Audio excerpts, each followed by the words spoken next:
something that you cover in your book that's also inspired by biology is evolutionary algorithms. Can you explain to us what evolutionary computation is? Evolutionary computation is a field where with algorithms that are inspired by evolution. If you're specializing in computer architecture, and then also you don't really have time to also learn machine learning and deep learning and the cutting edge part there. So from that perspective, I think there's much opportunity there to apply machine learning, deep learning, data science to the process of building processors.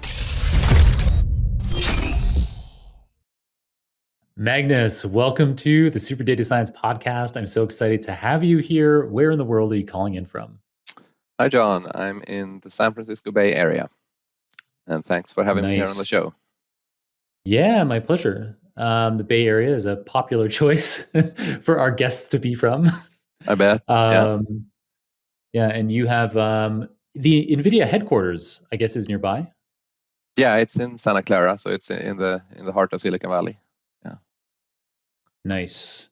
So we know each other two ways. We were introduced by Deborah Williams, who is an acquisitions editor at the world's biggest educational publisher, Pearson. And so we both published books for them on their Addison Wesley imprint.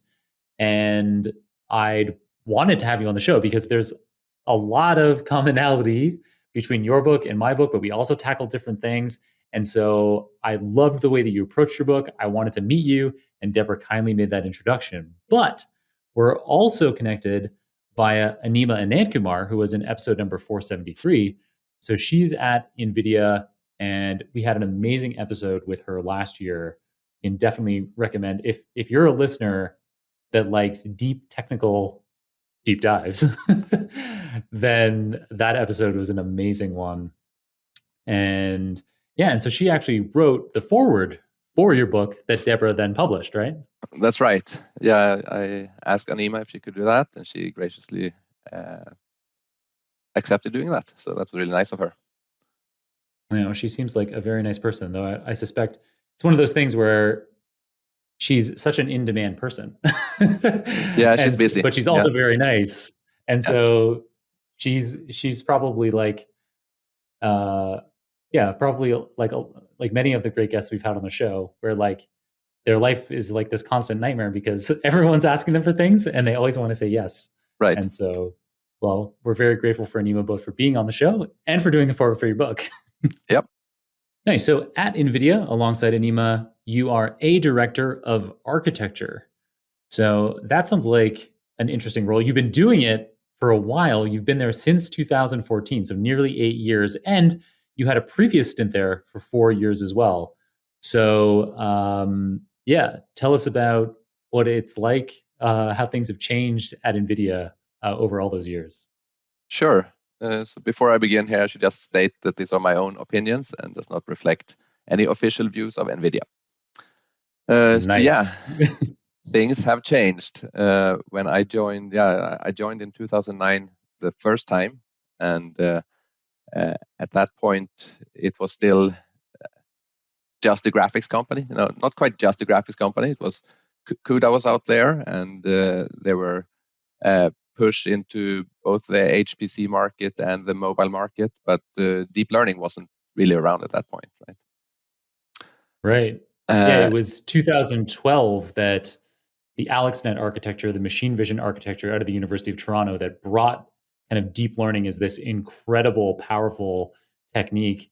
One of the big innovations in that was programming NVIDIA GPUs.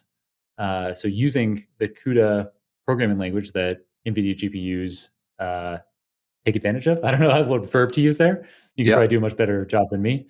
But it was one of the problems that people training deep learning algorithms have is that you often, especially for training your model from scratch, you typically need a lot of training data.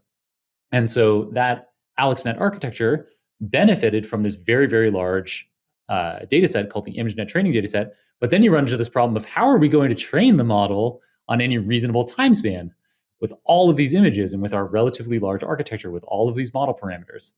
And so Alex Krzyzewski and Ilya Sutskever And Jeff Hinton, for that 2012 AlexNet architecture, had the idea to program NVIDIA GPUs in CUDA to be able to do this image processing efficiently, this model training efficiently.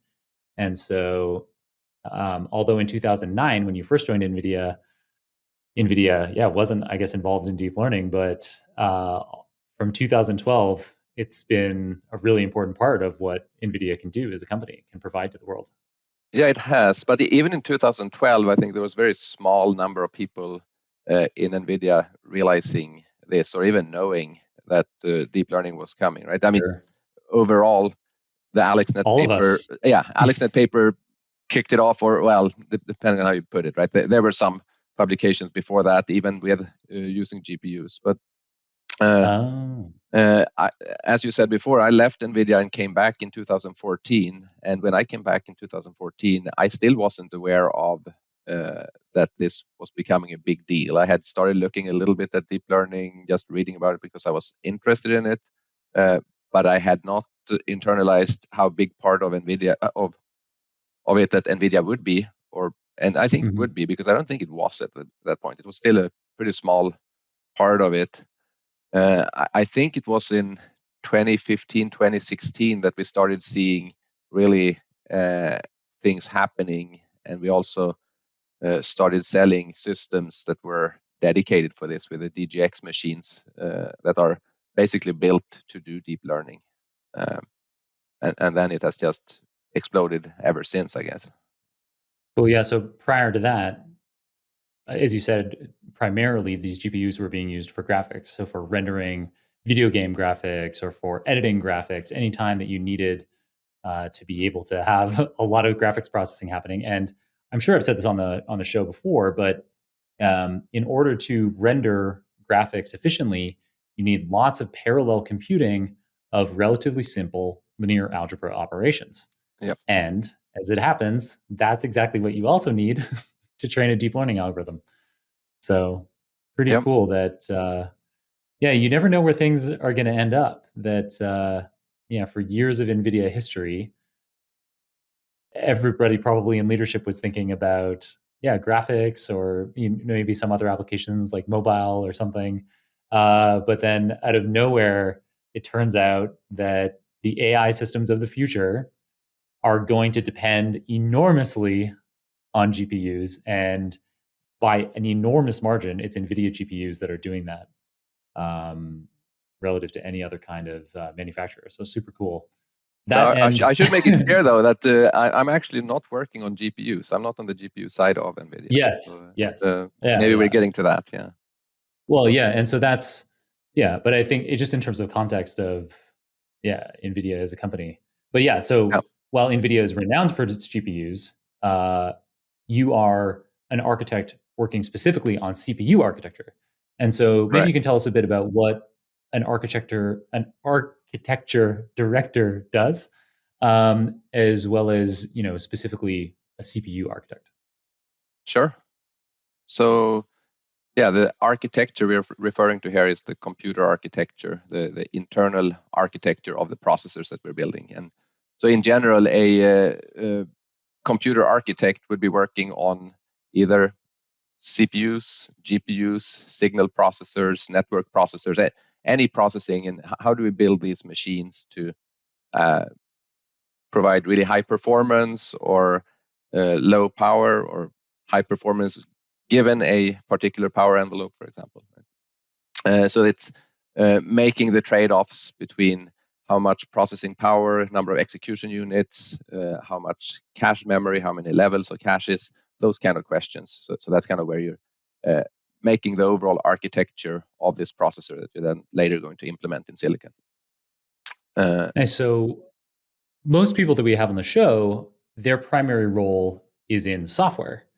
And even if we have someone on the show who has the title architect, they're usually a software architect. So they are concerned with how to architect how the database will call information and how information will flow within the software system. But you're a hardware architect. Correct. Yeah. It is like physically how the information is going to flow and how much power it's going to take as it moves through a CPU. That's cool. In the end, it's going to be physical, but if you think about it, all of the design work leading up to making it is really software, right? You're specifying the So hardware you're in software. We're writing simulators, actually in high-level languages like C and C++, to model how this processor is going to become when we build it, and try to make the right trade-offs. And then in the end, we ship it interesting. off to the fab to actually implement it. So there's a lot of overlap between software and hardware. So you're not just sitting around soldering all day. I don't. I used to do that as a hobby when I grew up, but I never do that anymore, actually. That's really cool. I guess I hadn't like now that you say it, it seems like really obvious, and I'll probably remember it forever. But Yeah. I had never kind of made that connection that even with today's computer systems and how complex and how small everything is, you can't really be physically creating a hardware system. You need to design that with simulations and software in the first place anyway. Right. Yeah. Really cool. So then what's the relationship? We're going to talk about your deep learning book shortly. We're going to talk about it for a while. Mhm. What's the relationship between your work as a hardware architect and machine learning, deep learning, AI? What's the connection there? I think there are a lot of connections. They might not be obvious, and I think we're going to see much more of this becoming more obvious in the future. Like if I'm looking at what's being published today in academia, in the computer architecture community, and see how much or little they make use of data science, machine learning, and things like that, I think there is there's going to happen more. So I mean, we're seeing some people trying to put these things together, but it's hard, right? If you're specializing in computer architecture, and then also you don't really have time to also learn machine learning and deep learning and the cutting edge part there. So from that perspective, I think there is much there's much opportunity there to apply machine learning, deep learning, data science to the process of building processors. Right? And this is just in general, without talking about what's happening inside of NVIDIA. But if you're Right. looking at just in general, what do I do today that relates to computer or to machine learning and computer architecture, or what could I do? First of all, I mean, what we're trying to do at NVIDIA is to build architectures that are really good at running deep learning algorithms, or not only deep learning, but machine learning in general. And so there is a clear connection point, right? Just trying to see how can we build machines that do really well for these workloads. That's the bread and butter, right? But if I'm looking at the work I'm doing, and as I said, we're doing a lot of simulations and we're producing a lot of data, and then you need to try to make sense out of that data. And I mean that's data science, right? And applying Mhm. machine learning algorithms to make sense of this data, I think is a clear thing where we can do much better. This episode is brought to you by Super Data Science, our online membership platform for learning data science at any level. Yes, the platform is called Super Data Science. It's the namesake of this very podcast. In the platform, you'll discover all of our 50+ courses, which together provide over 300 hours of content, with new courses being added on average once per month. All of that and more you get as part of your membership at Super Data Science. So don't hold off, sign up today at www.superdatascience.com. Secure your membership and take your data science skills to the next level.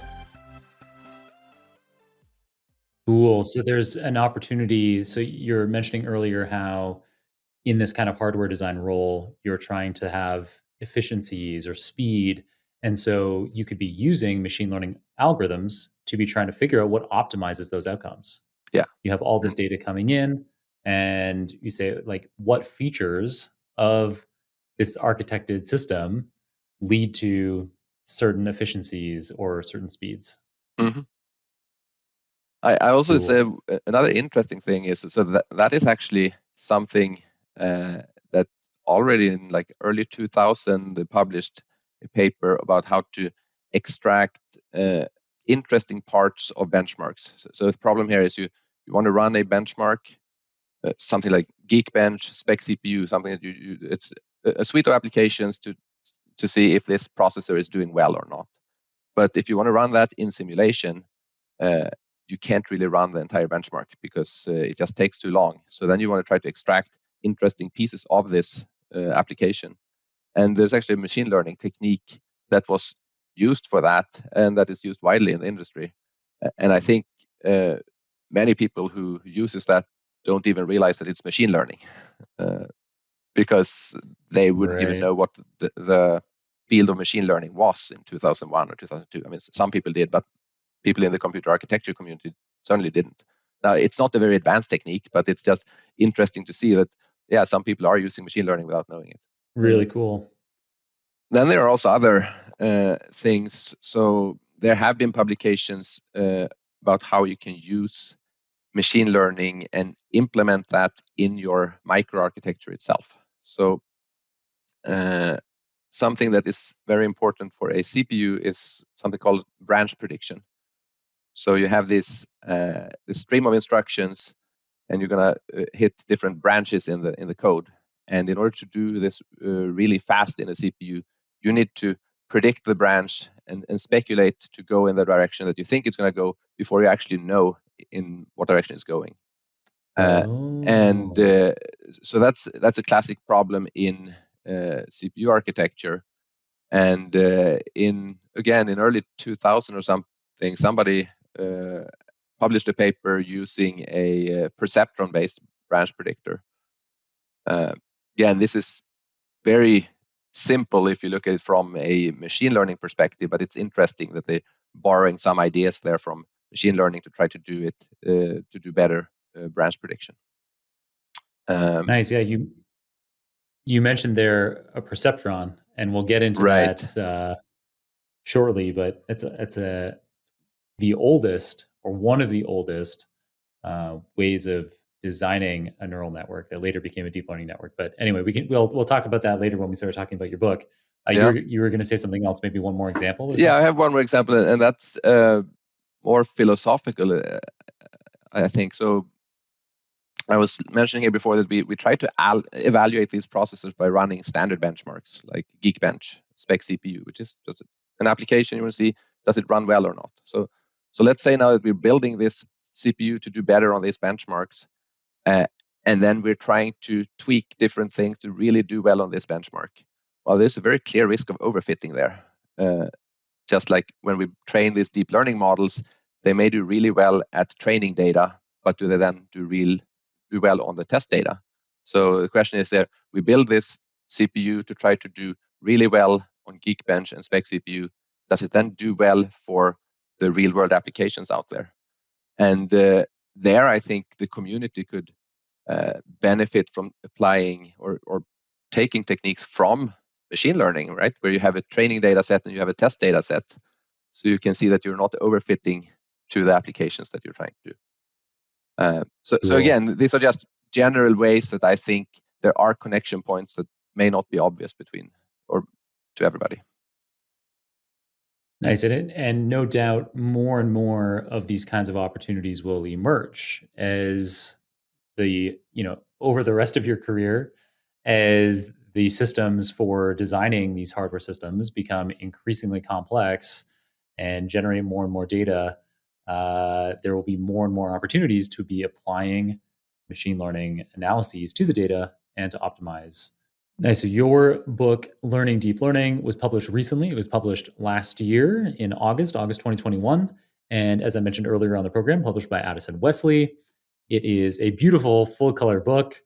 And it starts off with an introduction to the math of how the fundamental units of deep learning systems, artificial neural networks, or these like little neural units, these simple algorithms that can be grouped together to form a deep learning system. And so your book introduces the math of these, starting with the perceptron that we just mentioned. So Right. the opening chapter talks about uh, perceptrons, and then you build on that to cover tricks for training models, because as you put lots of these little simple neural unit algorithms together, they can start to behave erratically. They can be difficult to control. And so you talk about tricks for keeping them under control and having them learn effectively and reliably. And then you get into specific kinds of applications. So convolutional neural networks for machine vision. You talk a lot about natural language processing. So RNN, recurrent neural network architectures, transformer architectures, which are relatively new and have proved to be very powerful in a lot of different applications. You talk about natural language preprocessing. You talk about text generation. And you even talk about time series analysis, which has parallels to natural language processing. Because when we're processing natural language, whether it's written language or spoken language, it's one dimensional, it's over time. And so these same kinds of model architectures that can be useful for processing natural language can also be useful for processing other kinds of time series, like stock prices or sales predictions, that kind of thing. So this brilliant book, Magnus, why did you write it? I have this inkling, and so you can tell me if I'm wrong, but I suspected maybe you saw the enormous potential in deep learning, and maybe kind of like me, you knew that if you wrote a book about it, you'd understand it really, really well. You'd have to, and then you'd be able to notice more and more opportunities to apply it in your job. So that's why I did it, and maybe that's related to why you wrote it too. Yeah, I mean, I think there are many reasons to write a book, and maybe I'll start a little bit with how I was learning deep learning. I mean, that's really where it started. So as I mentioned before, I was working at NVIDIA. I saw how this field was just about to explode, or had already started to explode, right? And I wanted to learn more about it. And this is like a few years before I started writing this book, right? I was trying to figure out how do I best learn these things. I picked up Goodfellow's book. I think that came out in, was it 2015, something like that. And I think I kind of had the perfect background skills for learning this. Like I already knew programming, I knew linear algebra, multivariate calculus, I have a background in statistics, I knew about PCA, clustering, numerical optimizations. I've studied economics, which is about often you want to optimize a utility function. You have individuals or companies are trying to optimize their utility function, and that's very similar to how you're trying to optimize a loss function when it comes to deep learning. I had even implemented my own backpropagation implementation from scratch back in the 90s when I took a class in artificial neural networks back in school. So I feel like I had the perfect background, and still it was super hard to read Goodfellow's book. Okay. I had to struggle. Nothing wrong about that book. It's awesome. It has all the information, but it was just struck me, well, how can anybody who doesn't happen to have all of these background skills pick up this book and walk away from it and knowing this topic? And I mean, I think the truth is most people can't. So that was one piece of inspiration. Was I basically felt I can probably make this easier for people to read if they don't have this background. So that was one motivation, was just to make this more accessible to other people, right? The other thing. One quick thing there is that so a lot of the content that I've been publishing, in fact, all of the content that I've been creating since writing my book, Deep Learning Illustrated, was inspired by a similar kind of thing to your Goodfellow experience. So I also was having a really hard time working through the Goodfellow book. But for me, because unlike you, I don't have as strong of a linear algebra or multivariable calculus background, or numerical optimization, I was stuck in the very beginning of the book. Okay. Yeah. And so I started learning a lot and publishing a lot of content on linear algebra, on calculus, on probability theory, on computer science. And so I've now released over the last couple of years all of that content. If people have a subscription to the O'Reilly Learning Platform, there's 28 hours of content that I created on those foundational subjects, Oh, nice. specifically for tackling the Goodfellow book. And then I'm now writing the book version the first book will just cover the linear algebra and the calculus. So it'll be called Mathematical Foundations of Machine Learning. And then also all of that linear algebra and calculus content is already available for free on YouTube if you don't have an O'Reilly subscription.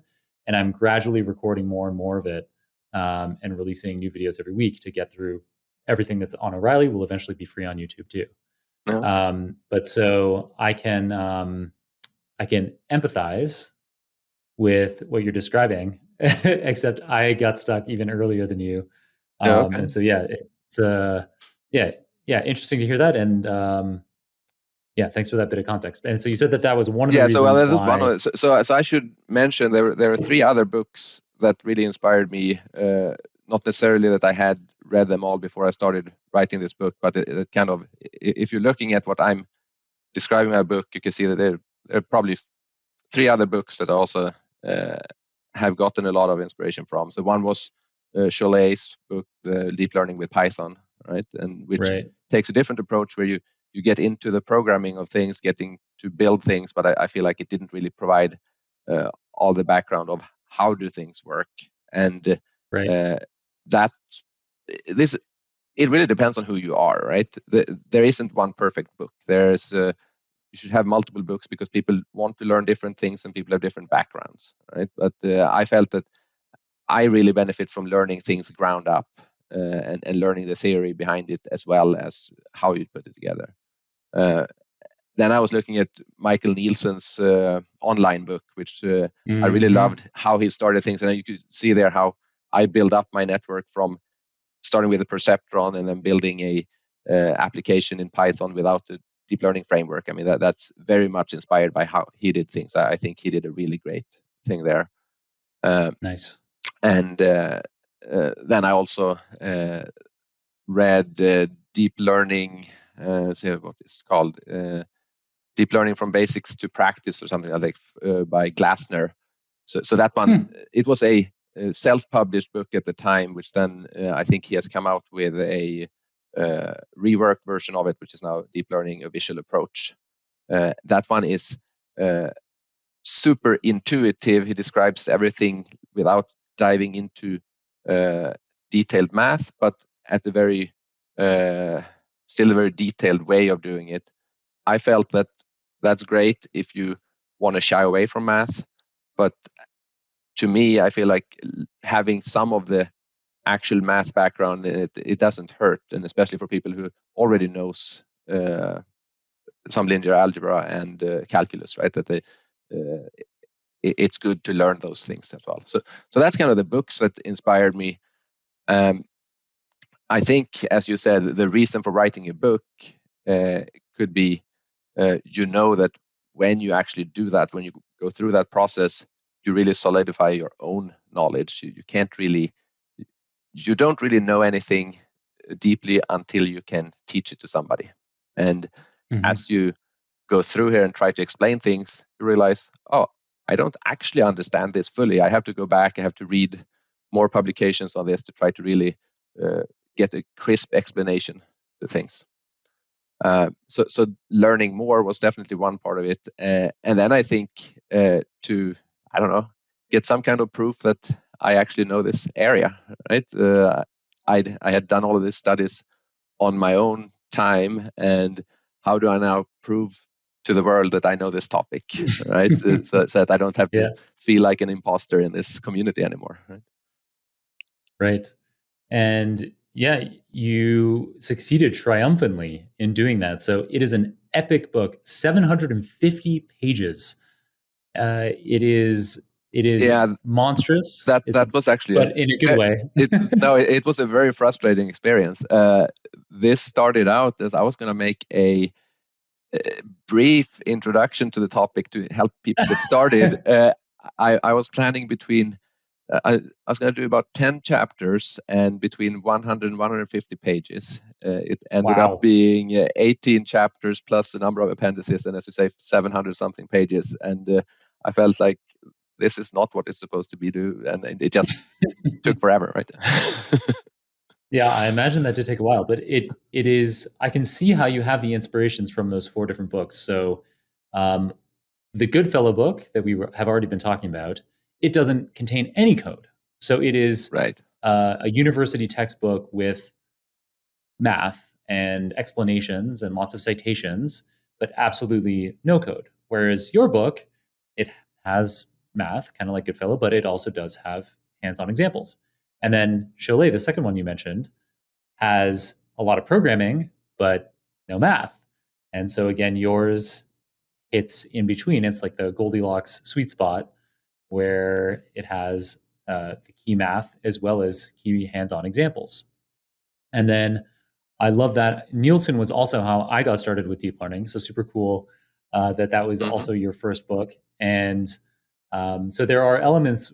My book, for example, I use all the same notation as Nielsen because there are various ways that you could choose to notate neural networks. So I use the same as his. I love um, that you had people understand how to program neural networks themselves without the convenience of a high level library. That is something that, yeah, very cool, inspired by Nielsen, and certainly something that I wasn't willing to tackle when I was writing my own. So it's awesome that you did that, and it does make it easy to then build up to the high level abstracted libraries later on once you're comfortable with understanding how things are going on underneath the hood. So very cool. I'd love to hear the inspiration, and yeah, it makes so much sense to me that your book was needed, and it fills in a gap that none of the individual preceding books did. So then, with that in mind, was there a particular audience that you were targeting with the book? Yeah, I was targeting myself a few years before I. I mean, I really wrote this book. This is the book I would have wanted to read, right? Right. So I'd say engineers and engineering students who know some programming and know some math. That was really what I was thinking. I didn't want to I'm going to teach this is how you start programming or this is the basic math. Although I tried to have a little bit of recap that these are the things you need to know before you get into this chapter. But otherwise, I'm trying to start from scratch. Right? I'm not assuming that people have machine learning skills or even know what machine learning is or have run into deep learning before. I also decided to stay away from statistics as much as possible because it's my experience is that a lot of computer engineers don't necessarily know a lot of statistics. They have taken one class or so and then haven't really spent much time on that. And I didn't want to have too many barriers of entry here, so to speak. But I felt, okay, they should know some programming and some math, but then otherwise let's start from scratch. That was my goal. And I don't know Nice. if that works out or not, but we'll see. Well, I think it has so far. And so, this idea that I've already kind of talked about of going from working and understanding how an individual perceptron, an individual neural unit works, coding that up yourself, and then gradually developing it into a modern neural network, and then only later getting into the high level abstraction libraries like Keras and PyTorch. How important do you think it is for machine learning practitioners to understand what's going on under the hood? So, in your book, it's a prominent part. It's the most prominent part of the beginning of the book. So I guess you think it's important, but so maybe there's a quick answer to that. But then, assuming it is important, why is it important? Well, I'm not sure if it's important to everybody. I think overall, as the need for machine learning practitioners is increasing and we're getting better and better tools, I think there's going to be large groups of people perhaps who are using tools for specific things and don't necessarily need all the basics or all the details. But again, I wrote this one for what I wanted to see. I like to understand things from scratch and understand what's going on under the hood. And certainly, if you want to get into more advanced parts of this, as well as if you want to then develop new ways of using new algorithms for machine learning and stuff, exactly. then I think you definitely need to know it, right? But taking this ground up approach, it's not well suited to everybody. So it's really about how do you like to learn, right? There are some people would want to start with the deep learning frameworks, get something going, and then after that go back and see, okay, how does this actually work from scratch? Well, I felt if I do it that way, I feel lost because I don't understand the things from ground up. So unsatisfying. I think there is room for multiple approaches. So this is one approach. Yeah, and that is so the direction that I went with the kind of pedagogical approach in my book is that kind of later thing where I was like, look at these really cool things that you can do. All right, and now that you've kind of seen that, let's try to understand what's going on here a little bit more. And so some people like to do that too. So yeah, different kinds of approaches for different people. I love the kind of the way that you summarized it here, that understanding machine learning algorithms under the hood is key to developing your own algorithms. But I think something that you were about to start saying and didn't quite complete because we started shifting to different topics a little bit. But I think what you were going to say is that as we have more and more machine learning practitioners and applications are more and more common, it won't necessarily need to be the case that everyone using machine learning needs to understand what's going on under the hood. Right. I definitely think so. I mean, I think we need to get it to a point where we can enable more people to use machine learning without knowing all the details, because it's just not realistic that everybody will learn things from scratch. And that's going back to what I said before. So if you have a person doing a PhD in computer architecture, you can't really expect that they should at the same time become experts on machine learning to then be able to apply the two together, right? It would be very nice to be able to then that they can just know a little bit about machine learning to apply it on computer architecture, rather than having to be specialized in two things to be able to make use of these new techniques. Going back to, I'm shifting topic back to what we're talking about here, to your book here as well. I find it interesting if you look at also, I think this has to do with who you are targeting or who you are as an author, right? I really liked Nielsen's example because he starts using a perceptron to show that it can implement the and OR gates, kind of, which is Boolean logic. And as coming from a computer electrical engineering background, that was just, oh, this is obvious to me, right? While your book, you have a background in neuroscience, I think, right? And you instead start with, this is kind of the biological vision system, and so that's kind of how you think about this is how deep learning fits into the world. Well, I feel like, okay, this, you can use this for Boolean logic. It's kind of, and that again, I think just shows that there isn't one size fits all, right? This topic of machine learning and deep learning is assuming so many other surrounding areas that you already have this other experience and knowledge. So depending on what background knowledge you have, I think you need a different book. Yeah, we always gravitate towards what we already know. Yeah. If everything feels easier. Cool. Very nice of you to make that comparison. So speaking of biology influencing the way that machine learning algorithms work. So in the way that, in my book, wherever I could, I would cite the kind of biological, the often neuroscientific, the brain science inspiration behind why we set up a neural network a certain way or why a deep learning model works a certain way. Something that you cover in your book that's also inspired by biology is evolutionary algorithms. So in your neural architecture search chapter, you talk about these evolutionary algorithms. And so they are inspired by the way that biological systems mutate and evolve in the real world.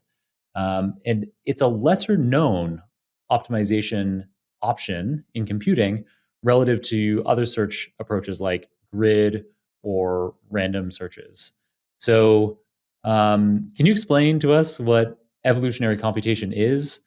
And then, as a follow up, given the ever increasing complexity of models and data size, do you think algorithms inspired by evolution will become more common? Sure, maybe I can take a little detour here first, if Please. you don't mind. Yeah, so evolutionary computation is a field where with algorithms that are inspired by evolution, right? And it's something I studied when I did my master's. So I mentioned before I had implemented an artificial neural network in the 90s. I also was looking at genetic programming and evolutionary algorithms, which kind of is a part of the artificial intelligence field as well, I'd say. And I was considering at that time, maybe I should go into this field for real. But I also had this background in more electrical engineering, used to sit and solder and build my own stuff. And I felt that, well, this AI things seems really cool and everything, but I want to build chips. That's kind of what I had started studying for. I want to build these chips, and I want to do kind of real processors, right? That was what I really wanted to do. So I decided on doing the computer architecture direction instead, and then get into chip design.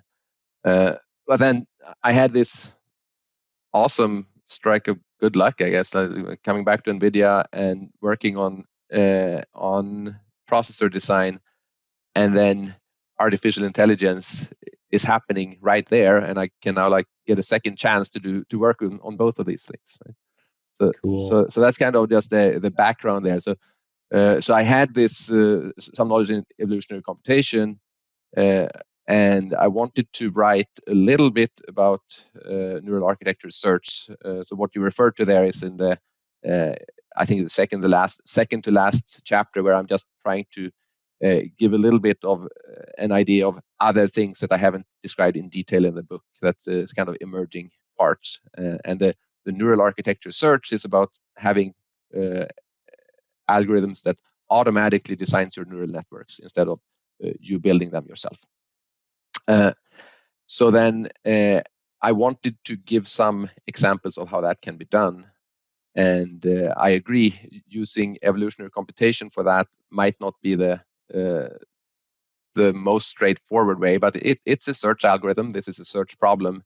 And I felt that would be kind of an exciting way of giving the reader a flavor of different ways of doing things. And also it kind of seems so cool. You have a network that is inspired by biological neurons, and now we're going to use a algorithm that is inspired by biological evolution to come up with how to connect these neurons. It kind of makes it sound more like science fiction. That again, though, it's a little bit controversial, right? You mentioned that you wanted to do a lot of draw parallels between biological systems as well as these artificial networks. And I know that there's a lot of researchers feel that we shouldn't take that too far, because in reality, these networks aren't as advanced as biological systems. I don't know, do you have any thoughts on that? Great you know question. this better than me, right? So, so it's pretty infrequent that I get asked questions on the show, but I love it. I'm glad that you did. So I try to be as careful as I can to use the word inspiration wherever I can. While modern neural networks, both the individual neural units being inspired by biological neurons, as well as in some systems, particularly convolutional neural networks, these are inspired by the way that our visual system works. It is a very loose inspiration. And biological neurons and biological neural networks are so vastly more complex. There is a lot more subtlety in what all of the units do. And there's a lot more subtlety in the way that they interact with each other. So, biological neurons, for example, aren't as simple as just being connected to each other.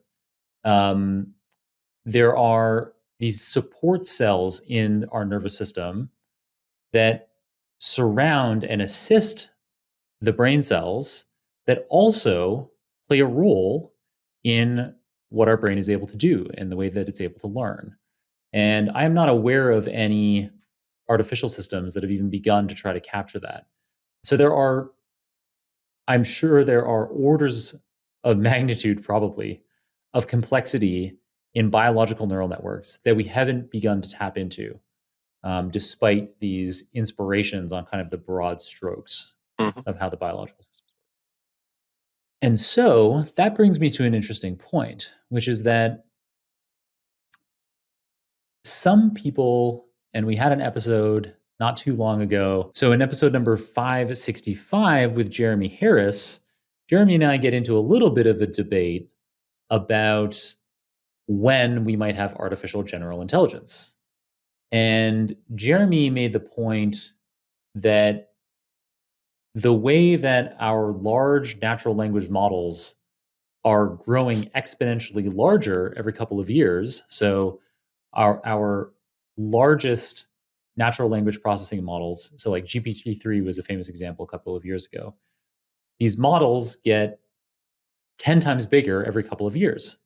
And so by that logic, Jeremy was saying, well, so then in 10 years or so, we will have these large neural networks that have more parameters than we have neurons in our brain. And yeah, so I think that this comparison of how many parameters you have in a artificial neural network and the number of neurons you have in a biological brain, I think that there's a false equivalency there. I think that if we, just because we manage to get the numbers to match up or we exceed the number, we can say, oh, this artificial neural network has 10 times the number of parameters as there are neurons in a biological brain.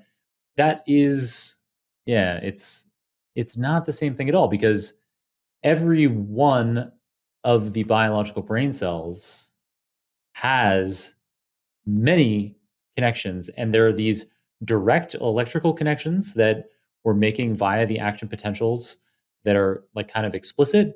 But then as I was alluding to earlier, there are lots of other ways that the system is interacting that makes it more complex. And on top of that, our brain has lots of different structural parts that have different characteristics.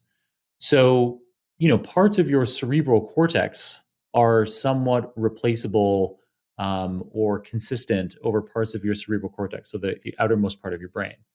And so there's a lot of plasticity there where if one part gets damaged, another part can step in. But there are lots of other parts of your brain that are not the same. You can't have brain damage in the outer part of your brain and have any random part of your neural structure step in and help. There are lots of different substructures in your brain that specialize to different kinds of tasks.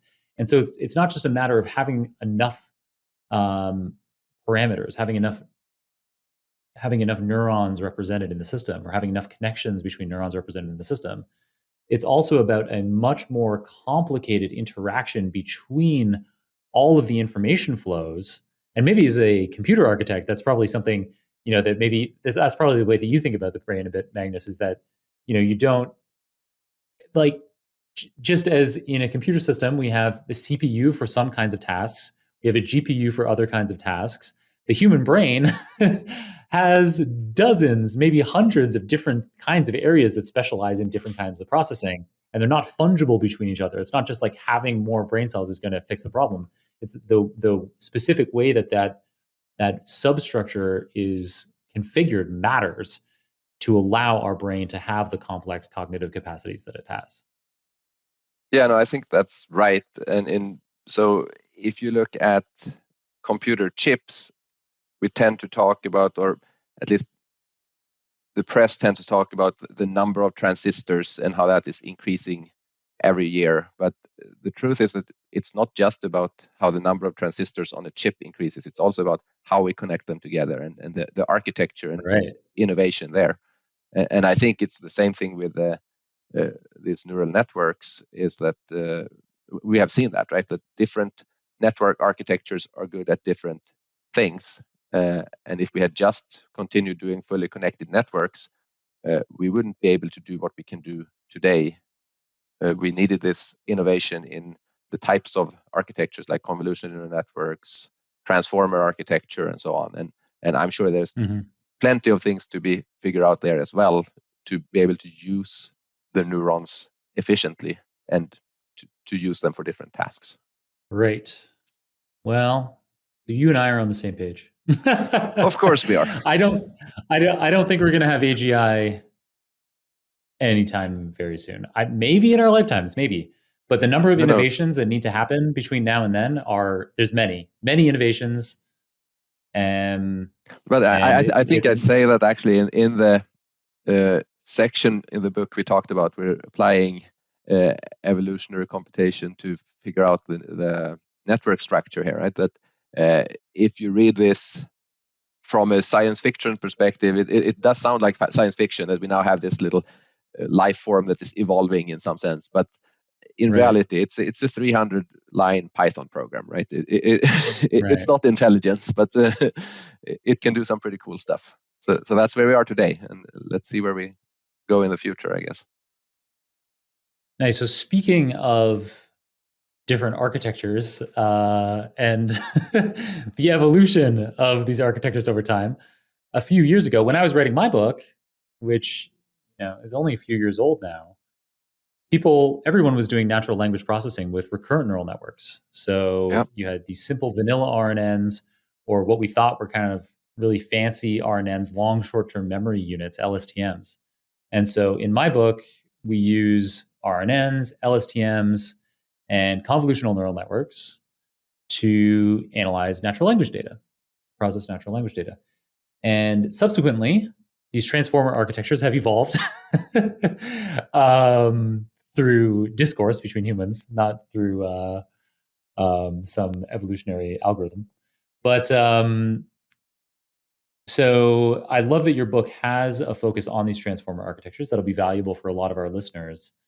Do you think that there are still reasons why we might want to use RNNs instead of transformers for NLP? It's a very good question. I mean, I spend a fair amount of time on both RNNs, LSTM, and I have an appendix on the GRU, the gated recurrent unit. So definitely I felt that I really wanted to have it there as a part of building up towards the transformer, right? And I would struggle with coming up with how can I just describe the transformer without describing how we got there with the encoder decoder networks and the attention and these things. And there's a lot of buzzwords here now, but the transformer is pretty complex.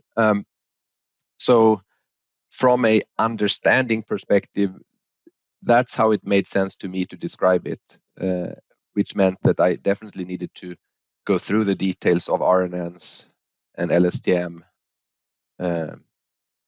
And I would imagine that they will continue to have a place where that we will continue using them. I mean, people are using them, right? Transformers have been shown to be good at other things than NLP as well, computer vision now, vision transformers. Does that mean that we don't need convolutional neural networks either? I mean, some people would say that we really just need the transformer and then let's build on that.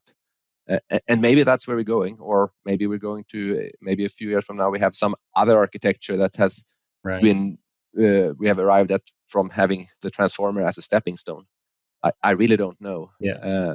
But I think that they're kind of these building blocks that basic building blocks that you still need to know them. Like you need to know a convolution. You probably need to know how a recurrent network works in order to then come up with even greater architectures. So maybe they won't be used just as is, because just like who uses just a single perceptron today? Not that many people, Right. right? Right. But they will be used as building blocks in other architectures and mechanisms from them, I think. That makes a lot of sense. And something that is probably obvious to you, but we might as well state, is that one of the advantages afforded by CNNs or RNNs relative to transformers is that, for the most part, speaking in broad strokes, they are a lot less computationally complex.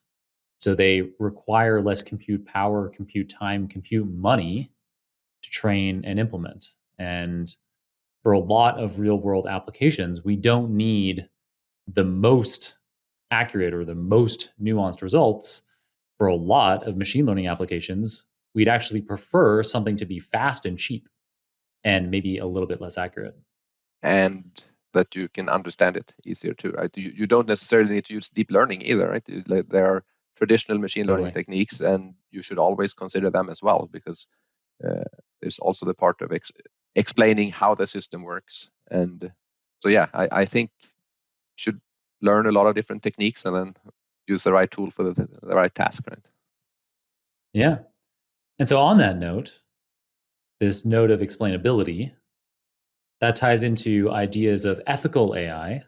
And you have a section on ethical AI in your book. So why is that important? Why not just tell us how to do everything? Why I is it important to talk about the ethics as well? Yeah, so the way I put it in the book, right? I even in the introduction I have a question about, is deep learning dangerous? And you talked about artificial general intelligence, and often those are the kind of scenarios that have gotten a lot of attention. That what's going to happen in the future when the machines take over, and that's certainly something to worry about if and when that happens. But I think we already have a problem today with how these Mhm. algorithms can cause harm in society, and that's really what ethical AI is about, to ensure that as we develop and build these systems, that we do it in a responsible way that doesn't cause harm. And I think, at least for myself, that was a blind spot for a long time. You pick up a introductory book on the topic, and they don't really talk about these things. And I realized that, well, that's not good. So I should at least try to open the eyes to people a little bit, right, so that they know that this is important. And there's been a lot of examples where the systems aren't, well, the people who designed the systems might not have thought through these things, or it might be that they are used for things that they shouldn't be used for. So the prime example, right? You have a facial recognition system, maybe used by law enforcement, and it was developed with photographs of people of a certain ethnicity, for example, and it claimed to be 99% accurate and stuff, and then you Mhm. deploy it out in the wild, and you have a 60% accuracy for other groups of people, and that's just not Mhm. acceptable. Yep. Yep, agreed. I think that in the last few years, rightly so, and belatedly, it has become mainstream within data science, within data modeling, to be thoughtful about the real world applications. I think that prior to a few years ago, it was standard to not reflect on this, like you say, in books that come out or papers that come out. And I think that a minority of books in the future will ignore these considerations entirely. And I think, a lot of us come from technical backgrounds. And so we're aware, if we understand how these algorithms work under the hood, we know that it is linear algebra and calculus and what could be biased about math. But of course, the training data that we use to train our models is almost always It's filled data with that's some kind of bias. data Yeah, produced by humans often, right? So that it contains a yeah, lot of human biases. And yeah. So yeah, I also found great. it's very interesting when I was doing the research to write on those topics, right? That I had to find the different publications, and it has been great work done in this field,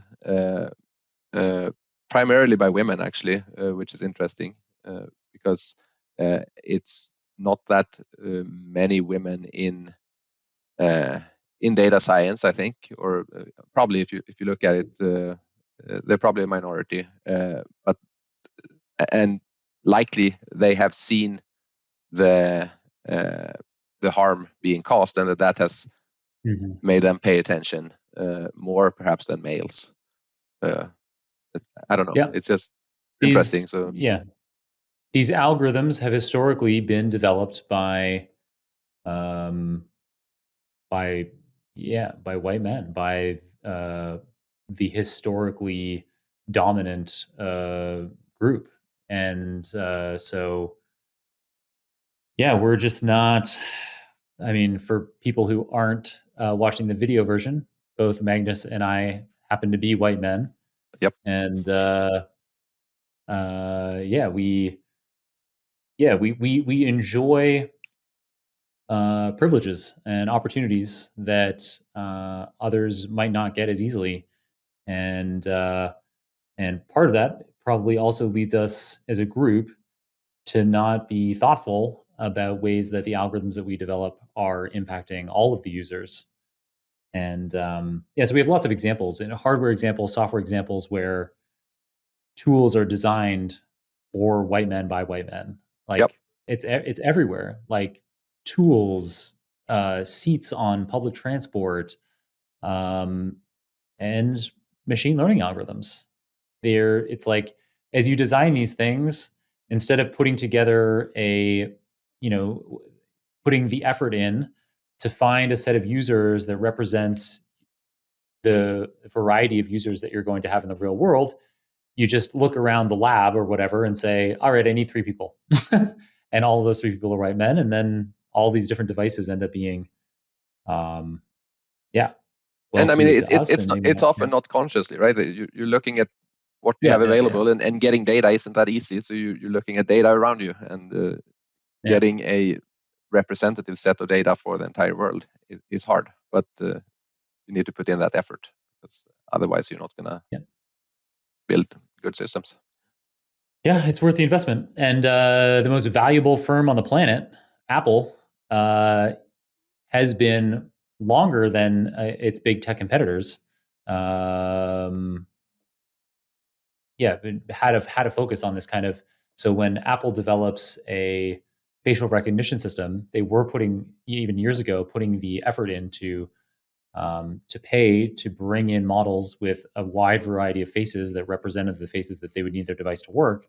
Mm-hmm. Whereas yeah, a competitor of theirs might develop their facial recognition system based on images that they just pull from the internet, which are not as balanced. And anyway, so yeah, um, yeah, I'm glad that you brought this up in your book, and yeah, it's nice to have a conversation about it. And everybody out there should be thinking about how your algorithm is going to impact people in the real world, and what else you can be doing to ensure that the outputs.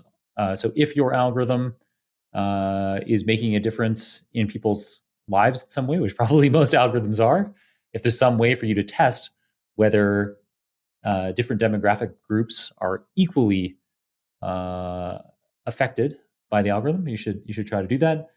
Um, and yeah, so yeah, great chapter of the book. And then another piece of your book that I thought was really cool and that isn't very common to see in books is an appendix with extensive and beautifully illustrated cheat sheets. So we don't often see these cheat sheets in machine learning books. What was your thinking behind including them? Well, I can't really take credit for it. It was actually one of my reviewers, one of my in-house Oh. reviewers. So I early on got in touch with Eric Haynes. So he has written a book about real-time rendering, about computer graphics. It's kind of the Bible in that field. And he works for NVIDIA, and he graciously said that he would review this book as a target reviewer, like target group reviewer, because he did not know deep learning and he wanted to learn about it. So he was tremendously helpful in making this book as good as it is, because he knew everything about writing books, and I had never written a book before, right? And he said he came with a lot of suggestions, which cost me more work and extra Yeah. work to You need do more these things. pages. And he said, so shouldn't you also have some cheat sheets in the end? And I was like, of course I should. I think it made it much better. I mean, it's great to have these visual summaries of things, and you can go back and you can look at this. Do I know what this refers to? Okay, now then I probably should go back and read that chapter. So I think it was a great addition, even though it added more work on my side. So that's where they are coming from. Nice. Yeah, And they're they cool. are also, you can download them as PDF on the book website, actually, even if you haven't bought the book. So those are publicly available.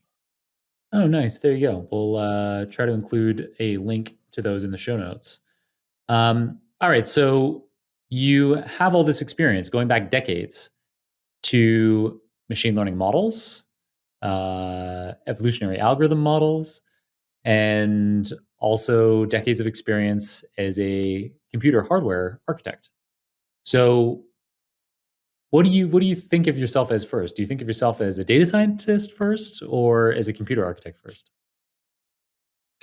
Definitely computer architect, actually. So I should be a little bit careful with, I don't view myself as having decades of experience in machine learning. I had some knowledge there back It's in the 90s, and right, yes, I yes, took a long right, right, right. hiatus and I came back, right? So Right, uh, right, right. so no, I'm definitely more of a computer architect than data scientist or machine learning expert. But I'm intrigued by both of them, and what I really think is that if you combine them, or as I said before, there's a lot of connection points there, and I think that's very powerful.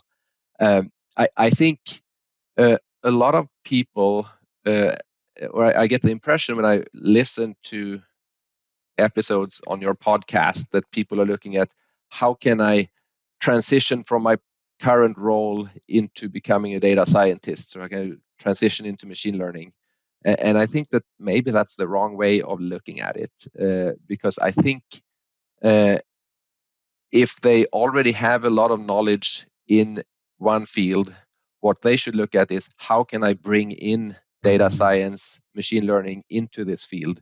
Because then I think they have a lot more to offer in their current field, right? Because then they can build on the expertise they already have and then add on top of that, instead of trying to just abandon what they knew and then now be really good at machine learning. Because after all, machine learning is a tool, right? And not all of us can be focusing on improving the algorithms for machine learning. I think a lot of the work will be to apply those existing algorithms or the latest, greatest algorithms to other fields, but you can't do that unless you really know the field. And the data scientist doesn't necessarily know that field. So I think I would encourage people to not view it as I'm going to jump ship and do something else, but instead see how can I do these things, two things together. Nice. That is a great summary point that I don't emphasize enough on the show. And hopefully you'll hear me saying that more on the show going forward. Is that, yeah, you're right. We do often kind of frame this as how can I become a data scientist? But why not just keep doing what you're doing and integrate some machine learning or some statistics or some analytics or some data visualization, some elements of data science into what you're doing and augmenting it. Yeah, you don't need to think about jumping into a whole new industry. And yeah, as Magnus has no doubt found, it's that kind of thinking, is bridging of your field with data science, that could be a truly powerful combination. All right, so as a super data science listener, Magnus, another topic that you've noticed we have recur on the show is imposter syndrome. And in fact, I did a 5-minute Friday on it specifically, episode number 502. If people are interested in hearing about imposter syndrome and kind of based on my research, how you can overcome it. But Magnus, do you want to tell us what imposter syndrome is and any tips that you have for overcoming it? Sure. So imposter syndrome is when you, as far as I understand it, when you don't feel that you actually know the topic you're working on, or kind of that you're pretending perhaps to be somebody that you're not in this field. And I think it's probably very common in a new field like this, right? Because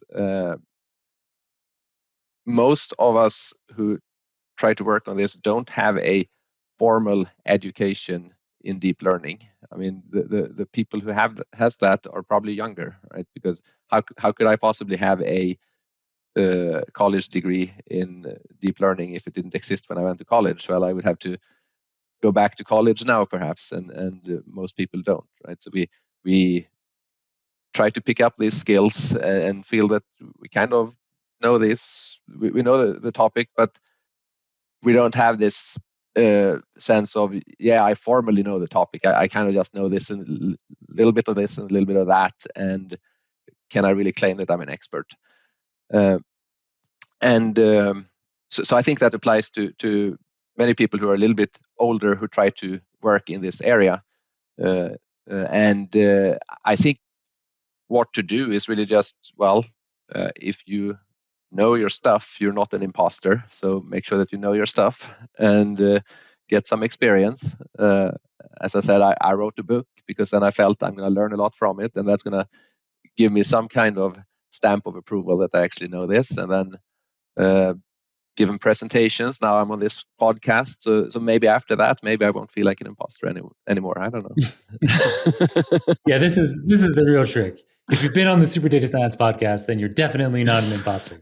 Yeah, no, it's scary, right? You do something that you feel uncomfortable with. That's how you expand your comfort level in that, and that's how you're learning things. And then after a while, you don't feel like an imposter anymore. It's like just a completely different experience. When I had kids, right, in the beginning, am I a dad now? Like, I don't know how to be a dad, but then now, right, 12 years into this experience, I kind of identify myself as a dad much more than I did 11 years ago. So you just do your thing, and then over time you grow into your role. That's really what it's about, I think. Cool. So I'm curious, since you are such a regular Super Data Science listener, noticing things like imposter syndrome coming up on a lot of guest episodes, are there any particular other topics that have stuck with you, that have resonated with you from the past? Well, there's a lot of them. I'll just pick one, I guess. So I think it was episode 503 with Peter Abil. Is it Abil or Abel? Peter Abil. Peter Abil, yeah. And this wasn't even the main topic of that episode, but I think you had asked him about he was starting multiple efforts at once, or doing a lot of things, and you asked him how he could do that. And I think there are two things there. One was, the more other things you already know, the easier it is to do something new, because you can build on top of things. And I think that's something I feel all the time, is that the more you learn, the easier it is to learn new things. But then the other thing is that you just have to kind of jump into it and get started, and then figure out how to do it. Like, there will never be a perfect time for doing a specific thing, but if you get into something that's interesting, you start working on that, and then you'll figure out how to make it happen. And I think that was with this book, for example, right? I didn't have time to write a book. Nobody has time to write a book, but you start Right. and then you figure out how to make time for it. And Yeah. Beautiful. Yeah, that is such a wonderful episode. I mean, Peter Beale, certainly one of the most extraordinary guests. I mean, we have a lot of amazing guests on the show. You being a great example of that. But yeah, Peter Beale, such an extraordinary scientist and entrepreneur. Amazing that he also then finds the time to come on a show. And yeah, and that was kind of one of his main points was, and I completely forgotten about that. I hadn't thought about it very much since, unlike you.